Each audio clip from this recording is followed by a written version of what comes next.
حضرت ابو ہریرہ رضی اللہ تعالیٰ عنہ کہتے ہیں کہ نبی صلی اللہ علیہ وآلہ وسلم نے فرمایا، ملک الموت ایک راستے میں آیا اور ایک سند میں یہ الفاظ ہیں، پہلے ملک الموت سامنے آیا کرتا تھا۔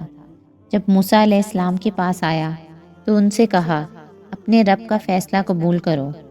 موسیٰ علیہ السلام نے اس کی آنکھ پر ہاتھ مار کر اسے پھوڑ دیا۔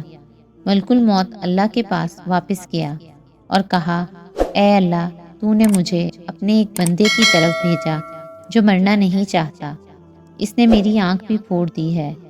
اگر تیرے یہاں اس کی عزت نہ ہوتی تو میں اس پر بہت بھاری ہوتا۔ اللہ تعالیٰ نے اس کی آنکھ دوبارہ ٹھیک کر دی اور فرمایا، میرے بندے کے پاس واپس جاؤ اور اس سے پوچھو، کیا تم زندگی چاہتے ہو؟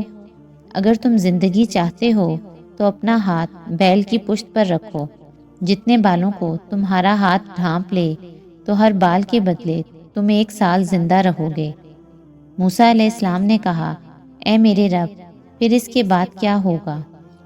اللہ عز و جل نے فرمایا، پھر تم مر جاؤ گے۔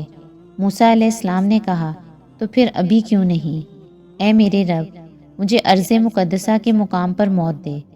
ملک الموت نے انہیں ہلکا سا چھوا اور اس کی روح قبض کر لی۔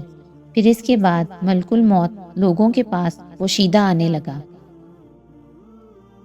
حضرت ابو امامہ رضی اللہ تعالیٰ عنہ سے مروی ہے، 3 آدمی ایسے ہیں جن کے فرض اور نفل اللہ تعالیٰ قبول نہیں کرے گا: والدین کا نافرمان، احسان جتلانے والا، تقدیر کو جھٹلانے والا۔